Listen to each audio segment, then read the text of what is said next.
Now, I want to get busy on the first couple of subjects for today. Everybody that's okay, say I'm okay. Here's the first subject that I've found so interesting. I want to share it with you. Then I want to talk about personal development, the subject that I started listening to age 25 that revolutionized my whole life, from my mentor, Mr. Earl Schoaf. Here's an interesting subject. Just jot it down now. It's called Enlightened Self-Interest. Enlightened Self-Interest. It's a fascinating study to study the idea of self-interest. But just make this note, all of us, have self-interest. The key is for it to be enlightened so that everybody wins and no one loses. Our first interest is to survive. What does it take to survive? Our second interest is to succeed. What does it take to succeed? What does it take for me personally to survive and to succeed? Can I legitimately be interested enough in the things that help me both succeed and survive? And here's what I discovered. The answer is yes. It's possible to exercise self-interest, but to do it in such a way that no one loses, everyone benefits. Key phrase. Life was not designed to give us what we need. Life was designed to give us what we deserve. We do not reap a harvest in the fall because we need it. We reap a harvest in the fall because we deserve it. Not necessarily from a moral standpoint. Of course, there are some moral laws as well, spiritual and moral laws. But just the basic laws that simply say if you wish to reap, you must plant. So jot this down. Reaping is reserved for the planters. And the reason they reap is because they deserve it. They're the planters. They deserve to reap. Interesting Bible phrase that says, if you keep knocking, you'll find open doors. Good phrase to jot down. If you keep knocking, you'll find open doors. Doors of opportunity. Doors of a chance to meet someone. Doors open for association. Doors open to find someone special. Doors open to find a unique business colleague. If you keep knocking, the phrase says, doors of opportunity are open to those who continually knock. So we don't find open doors of opportunity because we need them. We find them because we deserve them. Only those who knock deserve to find an open door. But the promise is, if you continually knock, you'll find doors of opportunity. It says, if you search, you will find. So make the note, it's good. Finding is reserved for the searchers because they deserve it. Now, at first they may have needed it, but they now know that just needing it is not sufficient. But if they need it, now they must qualify for it. The reason why you're going to be blessed with good ideas this weekend is because you've come searching. You've gotten on an airplane to come searching. Got in your automobile to come searching. You got here searching. Now you're ready to receive.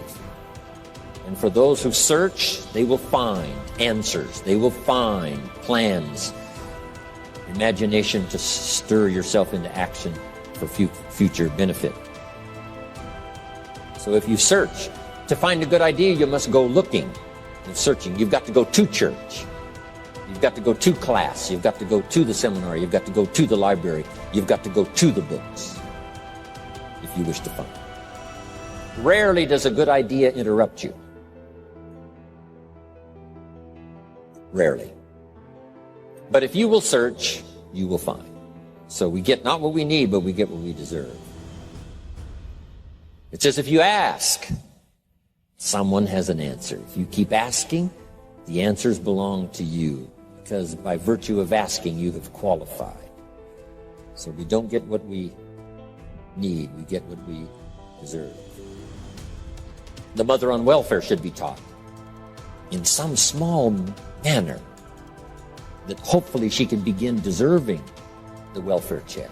Not getting it because she needs it, but now starting to get it because she deserves it. If the welfare worker says to Mary, Mary, I brought a bucket of paint and a paintbrush, and the next time I come, if the door is painted and the fence here in front is painted, I give you the check for $450. Not that painting the door and painting the fence is worth $450. It's not worth that much, but it is the beginning of the process. So make that note. I want to begin the process of deserving.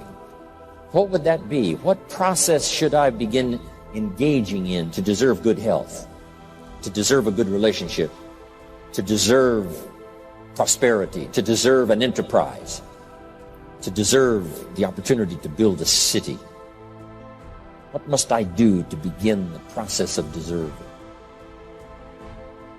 So now the welfare worker comes back and the door is painted and the fence is painted, and now Mary gets the $450 to help take care of her children, not because she needs it, but because she's beginning to deserve it. Then the welfare worker thinks of some other project. She said, Mary, if these weeds are gone and this little garden is cultivated, when I come back, now that the door is painted and the fence is painted, if the weeds are gone and this little garden is cultivated, you get the $450. And step by step, a new life is emerging, learning the process of deserving it, not just needing it. We teach our children at home, right? Child says, I need $10. So that language doesn't work here. There's plenty of money here, and the vaults are full. But to say I need $10 is not how you open the vault. So the child says what? Wow, how can I get that $10 that I need? So here's what they learn to say. How could I earn $10? Now the vault opens up. Now the money starts to flow. How could I earn $10? What could I do to earn the money? Not to get the money because you need it. Maybe you need the money.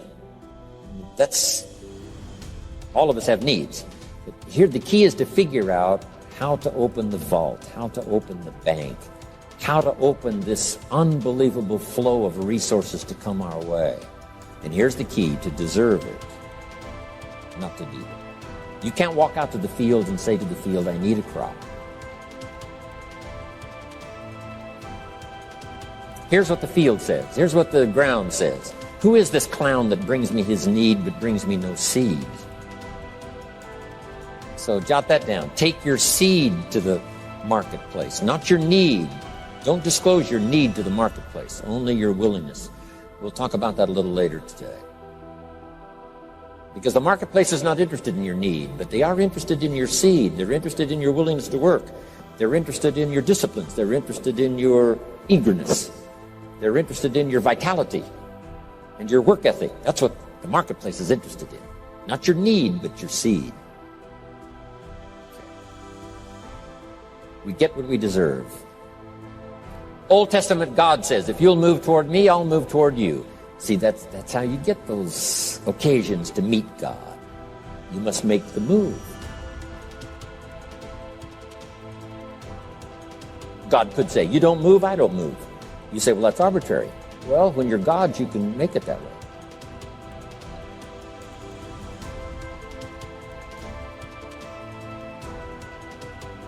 So, the law says if you wish to receive, now let's talk about enlightened self-interest. If you wish to receive, and we would call the wish to receive self-interest.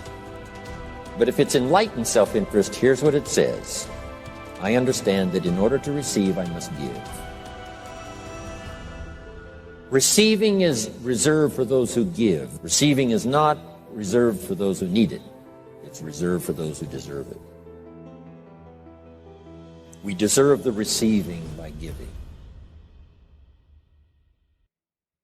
In fact, there's an extraordinary phrase in this little context, and here's what it says. It's better to give than it is to receive. Now, the uneducated person would find that difficult to ponder. Why would it be better to give than it is to receive? So let me give you one of the better phrases for the day. Here it is. Giving starts the receiving process.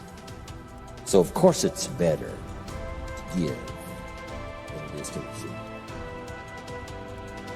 How much receiving do you wish? You must start the giving process.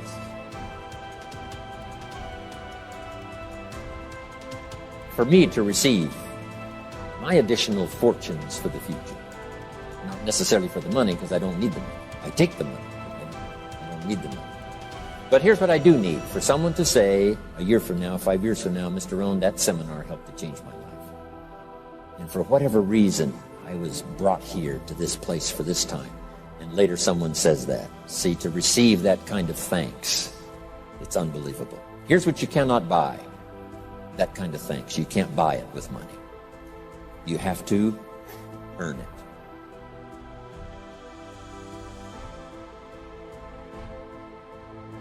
Now let's expand a little further now.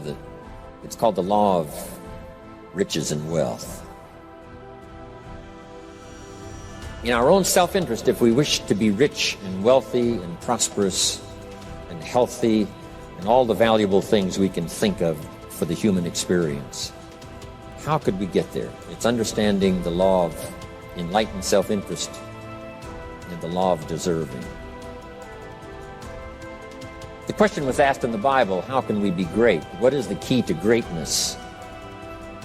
Great wealth, great return, great accolades, trophies to put on the mantle above the fireplace. How can we get great respect, great riches, great abundance for ourselves? How can we get that? And the answer was given, and here was the answer. Find a way to serve.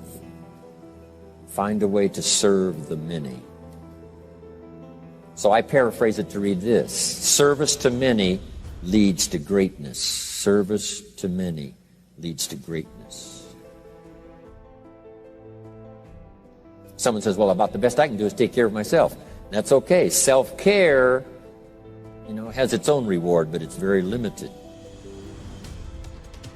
Somebody says, I can't be worried about other people's problems. I got enough problems of my own. That's okay. Self-defense is okay. Self-preservation is okay, but it has a very limited reward. If you wish to change that into abundance, and prosperity, and uniqueness, then here's what you must do. Help solve other people's problems. Help find answers for someone else, not just for yourself, but for someone else. And in that kind of service, you now begin the process of greatness.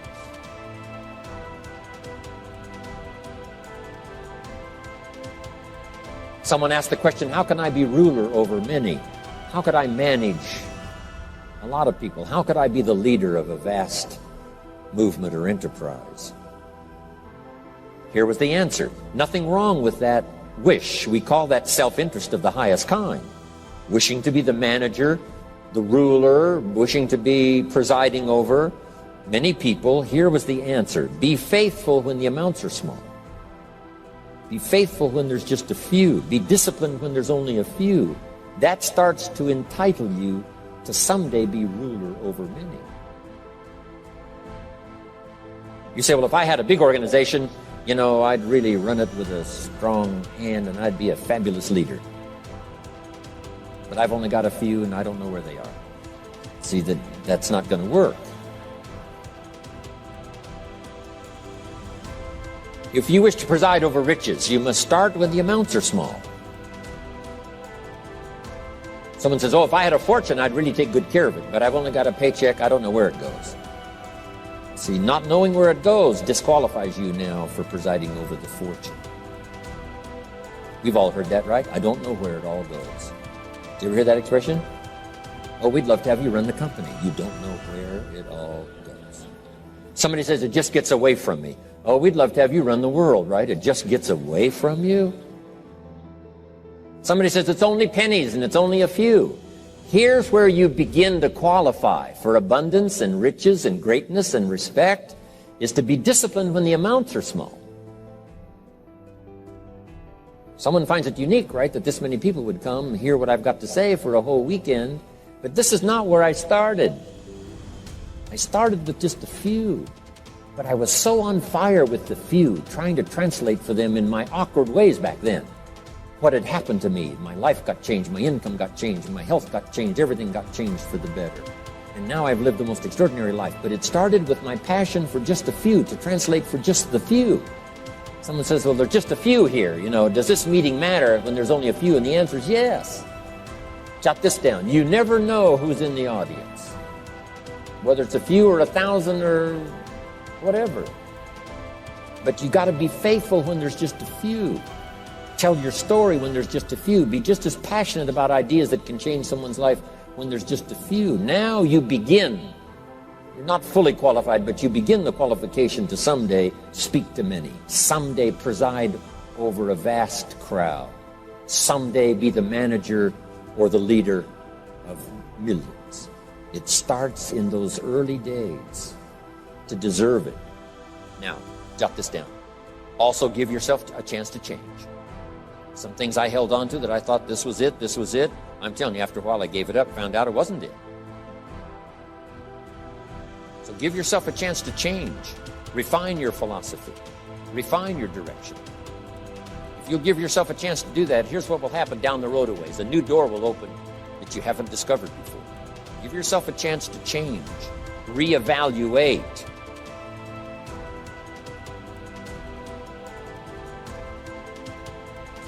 Okay. So let your library be a testimonial of your dedicated interest in accelerated personal development. That you will read whatever you have to read. You will hear whatever you must hear. And you will watch and see whatever you must see in order to make your life refined and worthwhile and achieve all of your purposes.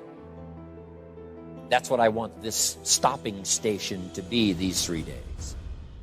Just to come here and sit for a while and listen and ponder and take notes and work hard and see if you can't absorb, get all that you possibly can here so that it will start to refine your life even before you get on an airplane and fly back to wherever you came, before you get in your car and drive away.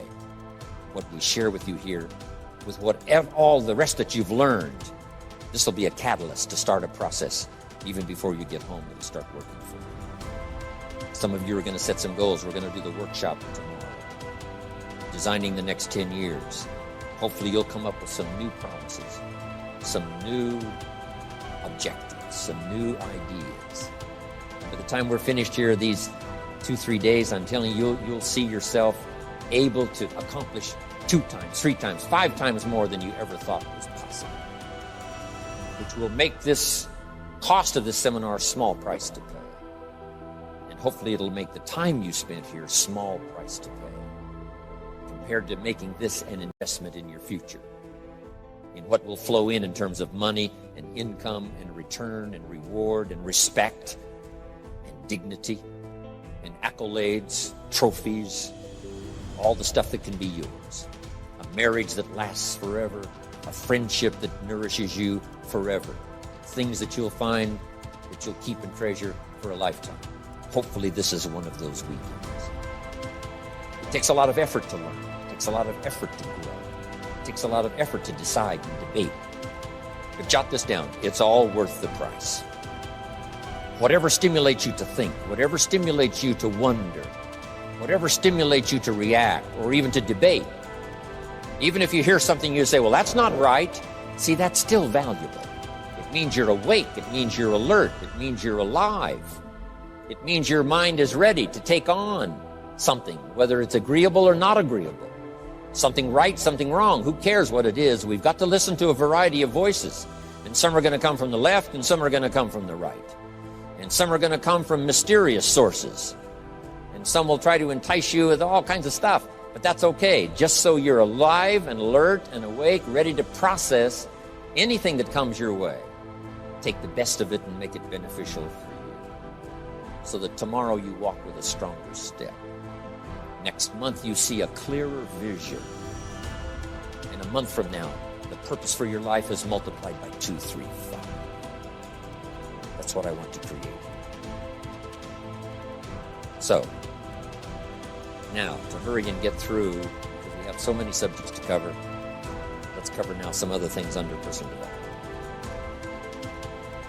Here's one that's important as you read and as you listen and as you study and as you grow and as you take notes and as you fill up the journal. Then try to work on the ideas to make yourself valuable in the marketplace. Here's something to remember under personal development, some things I had to learn. First, steps to success. First of all, you need good ideas. Just decide right now you're going to accelerate your plan for collecting good ideas. Ideas for your life, ideas for your health, ideas for your marriage, your relationships. Ideas that stimulate. One idea sometimes leads to the next, leads to the next. And the 4 or 5 ideas in the future that really thrust acceleration into your life, you couldn't have gotten unless you went through the first one and the second one and the third one. Next, you need good plans. So we're going to talk about time management, game plans tomorrow. You need a good health plan. Traveling around the world, you can imagine the kind of health plan I have to have. If I didn't have a superb, extreme, got to underline the word extreme. If I didn't have a superb, extreme health plan, do you think I could travel all over the world? People look at my calendar and say, impossible. I'm the only one that can do it. Everyone else is too young. Incredible. But I've got to be extremely healthy. I can't let up at all in terms of diet, and nutrition, exercise, all that stuff in order to stay healthy. So, a good health plan, a good family plan. Here's a good one, a good marriage plan. Some people just go along married with their fingers crossed. You've got to have a better plan. Some are whistling in the dark, hoping everything will work out. Not a good plan. You need a good plan for how to use the day. We'll talk about that tomorrow. Best kept secret of the rich. How to use your time. A good plan to meet the right people over the right amount of time to stimulate your life. You need a game plan for lifestyle. We'll talk about that. So, to succeed, we need good ideas and good plans. Here's the next. We have to learn to handle the passing of time. Because all of this takes time to learn, to grow, to change. Getting through the seasons takes time. Spring has a certain amount of time. Summer has time. Harvest has time. Winter has time. Learning to handle the passing of time. Jot this down if you're involved in business. You've got to give your project time. You've got to give your people time. Give people a chance to learn, chance to grow, chance to change. One of the great requirements, especially in such an industrialized, busy, mad, dashing society, and that is to have people patience. First, we exercise it with our children and our family. Getting people to work together, you've got to have patience, even with your family. If you're involved with independent people, it's a challenge.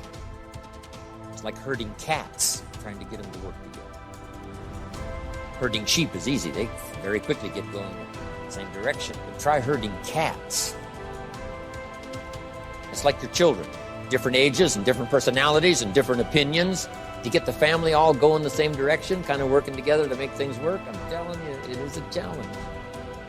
But if you'll have some patience, you can do it. Now, here's the big one, to have patience with yourself. Give yourself time to learn. Give yourself time to understand good ideas. Give yourself time to make changes and then grow into those changes. Give yourself time to refine your personality to fit the business, whatever business you're engaged in. In some you may have to speak up a little stronger, and some you may have to calm down just a little bit more. Just learn to refine your personality and your temperament to suit. All of us can do that, but it takes time. Have patience with yourself. We had to do that from the beginning. Learning to tie the shoestrings of your shoes. If you tried a couple of times and says, I'll never learn this, it's over. Say, no, you can't go through life with your shoes untied. Come on. Some people, maybe it happens for them a little quicker than others. Some people get the hang of it almost overnight. Someone else, it takes a little longer. If it takes you a little longer, have patience with yourself. Because patience has its own reward. Patience is a virtue of the extraordinary kind. We have to have patience with our employers. We have to have patience with government officials. You've got to have patience with IRS. You've got to have patience with the Army. You've got to have patience with the FBI. Here's a good thing to remember while you're exercising patience. Usually enough good people will finally make it right. You just got to jot that down. Usually enough good people will finally make it right. Not everyone in the community is going to toe the line and do the moral thing. But let me tell you what, most will. That's how we create a society that we can live in. Most will. Every teenager will not obey all the rules and regulations and live a model life. Not everyone will, but jot this down. Most will. Enough will. When the good Lord recruited 12, not every disciple, not every one of the 12, but it was enough of the 12 to start a movement that's lasted for 2,000 years. Not everyone, but there's only been a couple of exceptions to that. One was the story of Sodom and Gomorrah. God was going to destroy Sodom and Gomorrah for their evil ways. Abraham had a friend that lived there. And Abraham implored and said, God, if I can go to Sodom and Gomorrah and find 50 righteous people, will you spare the city? And God said, Abraham, you've been such an excellent friend of mine. Yes, I'll spare the city if you can find 50. So he searches the city, can't find 50. Comes back and says, Lord, would you take 40? God says, Abraham, for you, come on, I'll do it. If you can find 40. So he searches for 40, can't find 40. And he comes back and says, would you take 30? The Lord says, Abraham, only for you will I reduce it to 30. Can't find 30. Can't find 20. Abraham said, this is my last. Would you take 10? God said, only for 10. So he went searching for 10. And you know the story. Couldn't find 10. That's the exception. So he said, Abraham, get your friend Lot and his family out here. But that's the exception to the rule.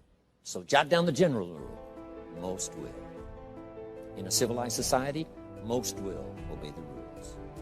In government, most will. Not every senator will, but what? Enough will to build a stable government in the future. Not everyone in the armed forces will, but enough will. Not everyone in the community will, but enough will. Not every teenager in this high school will, but I'm telling you, the most will. And that's how we survive in a civilized society, because most will. And that's a good feeling to me. So have patience. Next, under personal development, is learning to solve problems.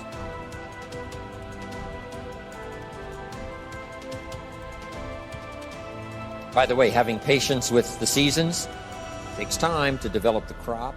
You can't plant the seed, dig around it in a few days saying, where is it, where is it? And you can't really help. All you can do is nourish. Some people plant in the spring, leave in the summer. Just haven't got the patience to last. So next comes solving problems. Business problems, family problems, personal problems, financial problems, emotional problems, there's all kinds. Here's a good idea I found in solving problems. Every once in a while you've got to, I can just describe it for you. Take a piece of paper, put a line down the center of the paper, and on the left side describe the problem. So just jot that down. A piece of paper in half, on the left side describe the problem.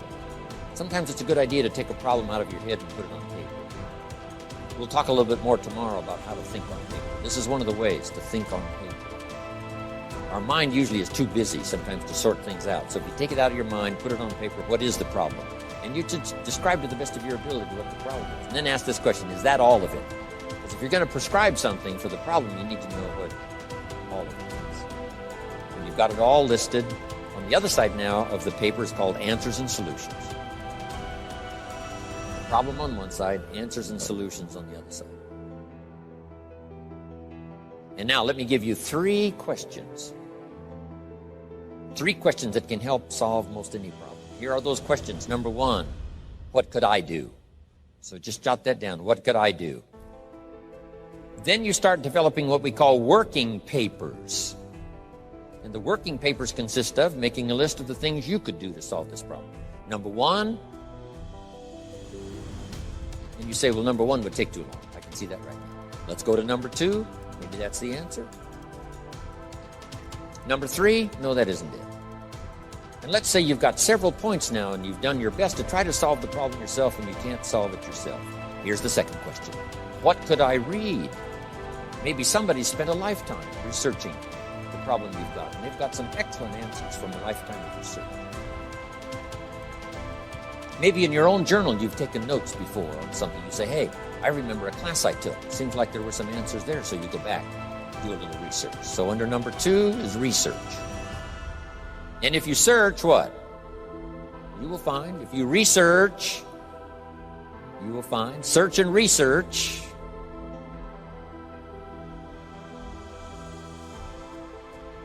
Now, research as soon as possible, because if the problem is severe, you don't want to wait till too late. My friend Kenny comes to me and says, he just lost a beautiful lady, a fabulous lady. They got a divorce. She was really something. Then after his divorce, he comes to me and says, it's over. But he says, something strange. He said, I found a book in my own library that I think would have saved my marriage if I had read it before. And it was a book entitled How to Live with Another Person. He said, I should have read that book. He finally read it.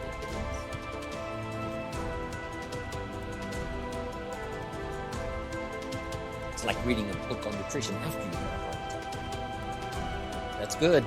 That is good. But gosh, it's so much better to read it before. Spare yourself the agony, lost time, maybe the loss of your life. Now, if you tried to solve it yourself and you can't solve it and you've researched and it doesn't seem like you've got the answer, here's number three. The third question is, who could I ask? Is there someone around me that might have the answer to my problem? Now, under that, put this. Don't ask first now. Try to solve it yourself. Develop some working papers. What you think you might do, that still isn't it. Here's some books I've read. This guy's crazy. This guy, no answers. Haven't got it. Now I ask. But if you now can show your working papers to who you ask, you can't believe how swift the answer will come. All of us have heard this, but let's remind ourselves one more time and put it in your notes. We all love to help people who, first of all, try to help themselves. Back to the philosophy of deserve. I've tried to work it out, haven't got the answer. Maybe you can help. Somebody is very willing to help you if they know you've tried first to help yourself. It works that way with our children, right? My daughter Linda, before she got married, used to travel a lot. She comes to me and said, Daddy, I'm headed for Thailand. I said, wonderful. She said, I've saved up my money. I said, fantastic. She said, I've got $1,000. I said, wonderful. She said, the kids wanted to go here, wanted to go there. I didn't go. They wanted to buy this, wanted to buy that. I didn't buy. I got my money put aside, $1,000. I said, Linda, unbelievable. You must be my daughter. That's fantastic. Now, she said, to make the trip, I only need a couple of thousand more. An easy 2,000, right? But she knew she couldn't get the whole 3. But she knew that if she worked hard to the best of her ability and put that first 1,000 together, the next 2 was easy. So, develop your working papers, do your best to solve problems. Here's why you try to solve it on your own first. You need the mental and emotional muscle. You need the discipline. If you just quickly go to the answer, somebody that's got it, now you're not developing the muscle. You're not developing the discipline to solve your own problems, because there may come a day when there's no one else to ask. So you need the rhythm of learning, the rhythm of trying, the rhythm of seeing if you can do it first, to build the emotional, mental muscle.